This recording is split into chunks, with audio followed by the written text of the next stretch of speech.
తెలంగాణను 10 ఏళ్లు పరిపాలించిన బీఆర్ఎస్ పార్టీ 2024 ఎన్నికల్లో ఓటమి తర్వాత ఆ పార్టీ నేతలు ఎప్పటికప్పుడు వివాదాల్లో చిక్కుకుంటున్నారు. అదే తరహాలో బీఆర్ఎస్ ఎమ్మెల్సీ కవిత కూడా ఢిల్లీ లిక్కర్ స్కామ్ లో 164 రోజుల పాటు జైల్లో ఉన్నారు. అయితే సుమారు 5 నెలల తర్వాత కవిత తిరిగి హైదరాబాద్ లో నిర్దోషిగా అడుగుపెట్టారు. అయితే ఢిల్లీ మద్యం పాలసీ కేసులో అసలు ఏం జరిగింది, ఇంతకీ ఆ ఈడీ ప్రకటనలో ఏముంది, ఢిల్లీ లిక్కర్ స్కామ్ లో అసలు నిందితులు ఎవరు, ప్రస్తుతం దేశమంతటా లిక్కర్ పాలసీ కేసులో ముఖ్య పరిణామాలు, అరెస్టుల వివరాలపై వాడివేడి చర్చలు జరుగుతున్నాయి. ఈ కేసులో పూర్తి వివరాల గురించి తెలుసుకోవడానికి ఢిల్లీ మద్యం పాలసీపై BBC ఆన్ టీవీ ప్రత్యేక కథనం.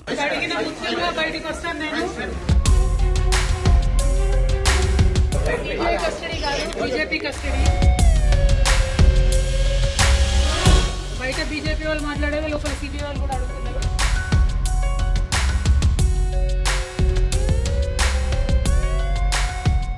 ఇక పూర్తి వివరాల్లోకి వెళ్తే 2021 వరకు ఢిల్లీలో గవర్నమెంటే మద్యం అమ్మేది. తర్వాత ప్రైవేటు సంస్థలకు ఇద్దామని నిర్ణయించారు. ఈ క్రమంలో ప్రభుత్వం పెట్టిన రూల్స్ లో గోల్మాల్ జరిగిందన్నది బీజేపీ ఆరోపణ చేశారు. ఈ విషయంపై అప్పటి lieutenant governor Anil Baijal CBI enquiry వేయించారు. దీంతో పాత పద్ధతిలోనే వెళ్లాలని నిర్ణయించింది. అప్పటి ప్రభుత్వం ఆ పాలసీని రద్దు చేసింది. ఇక 2021 నవంబర్ నుంచి కొత్త విధానం అమలైంది. ప్రైవేటు సంస్థలకు మందు అమ్మే పద్ధతి ప్రారంభించడంతో పాటు మాఫియాను నియంత్రించడం, ప్రభుత్వానికి ఆదాయం పెంచడం, వినియోగదారుల సమస్యలు పరిష్కరించడమే లక్ష్యంగా కొత్త విధానాన్ని అమల్లోకి తీసుకొచ్చినట్లు ఢిల్లీలోని ఆమ్ ఆద్మీ పార్టీ ప్రభుత్వం ప్రకటించింది.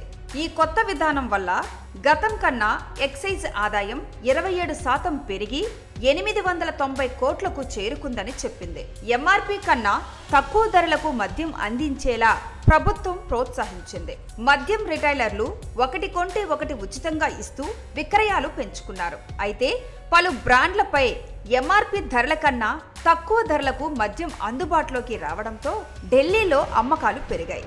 ఇలా ప్రైవేటు వారికి అప్పగించే క్రమంలో అనేక అక్రమాలు జరిగాయని, పెద్ద ఎత్తున డబ్బు చేతులు మారిందనే ఆరోపణలు వచ్చాయి. వెంటనే సిబిఐ ఎంక్వైరీ జరిగింది.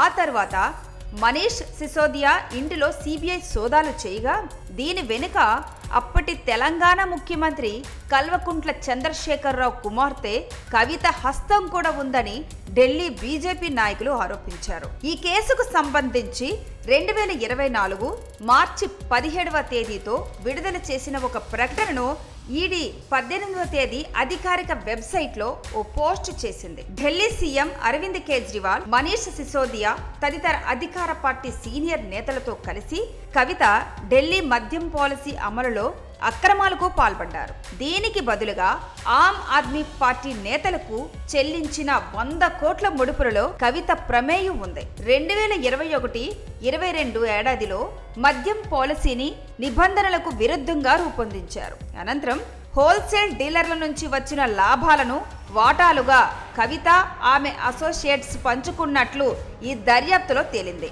అని ఈడీ ఆ ప్రకటనలో తెలిపింది. కాగా ఈ కేసులో ఇప్పటి వరకు హైదరాబాద్, ముంబై, చెన్నై సహా 245 ప్రాంతాల్లో సోదాలు చేయగా మనీష్ సిసోదియా, సంజయ్ సింగ్, విజయ్ నాయర్లతో పాటు మొత్తం 15 మందిని అరెస్టు చేశాం అని ఈడీ ఆ ప్రకటనలో వివరించింది.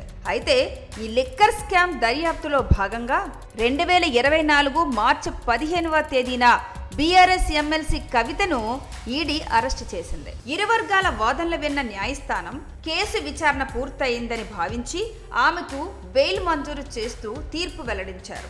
దీంతో బీఆర్ఎస్ వర్గాల్లో ఆనందోత్సాహాలు వెల్లివిరిశాయి. కవితకు వచ్చే వారంలో బెయిల్ వస్తుందని గత నెలాఖరులో కేటీఆర్ ఆశాభావం వ్యక్తం చేశారు. అనుకున్నట్టుగా బెయిల్ రాలేదు.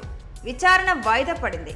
కవిత తరపున ముకుల్ రోహత్గి వాదించగా ఈ కేసులో కవిత 5 నెలలుగా ఢిల్లీలోని తీహార్ జైల్లో ఉన్నారు. కేసులో దర్యాప్తు పూర్తి కావటం, విచారణ దీర్ఘకాలం కొనసాగే అవకాశం ఉండటాన్ని గుర్తించిన justice B R Gavai, justice K V Viswanathan bench bail మంజూరు చేస్తూ ఆదేశాలు జారీ చేసింది. ఇక కేసుపై దర్యాప్తు పూర్తయిన తరువాత కవితపై ఛార్జ్ షీట్ ఫైల్ చేశారు. నిందితురాలు ఇక కస్టడీలో ఉండాల్సిన అవసరం లేదని, ఆమె 5 నెలలుగా జైల్లో ఉన్నారు, కేసు విచారణ త్వరగా పూర్తయ్యే సూచనలు కనిపించడం లేదు.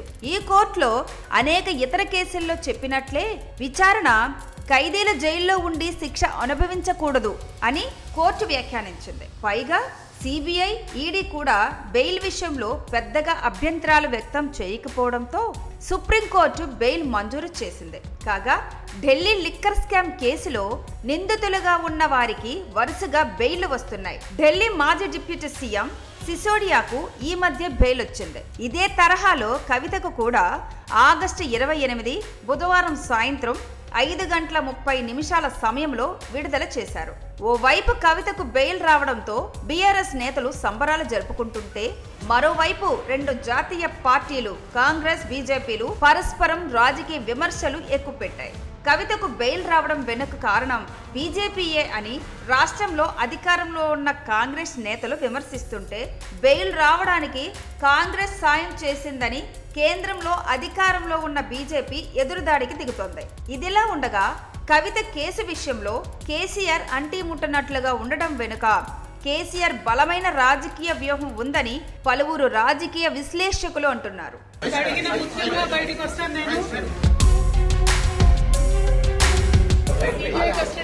బీజేపీ కస్టడీ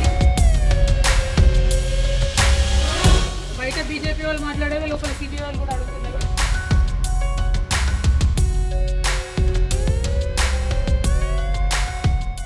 కవిత ఇమేజ్ పెరిగేలా ఎయిర్పోర్ట్ నుండి భారీగా స్వాగత సత్కారాలు కేసీఆర్ ఏర్పాటు చేశారు. కవిత రాజకీయ భవిష్యత్తుకు ఉపయోగపడేలా బెయిల్ నుండి వచ్చిన కవిత కవరేజీ మీడియాలో వచ్చేలా పక్కా ప్లానింగ్ తో వ్యవహరించారా? మీడియా సమావేశాలలో కవిత తప్ప ఎక్కడా ఈ విషయంపై కేటీఆర్, హరీష్ రావులు మాట్లాడకుండా జాగ్రత్తలు తీసుకోవటం రాజకీయ చాణక్యుడు కేసీఆర్ వ్యూహంలో భాగమేనా? జైలు నుండి విడుదలైన తరువాత కవిత బీఆర్ఎస్ పార్టీలో ఎలాంటి బాధ్యతలను తీసుకుంటారో వంటి విషయాలు ఇంకా తెలియాల్సి ఉంది.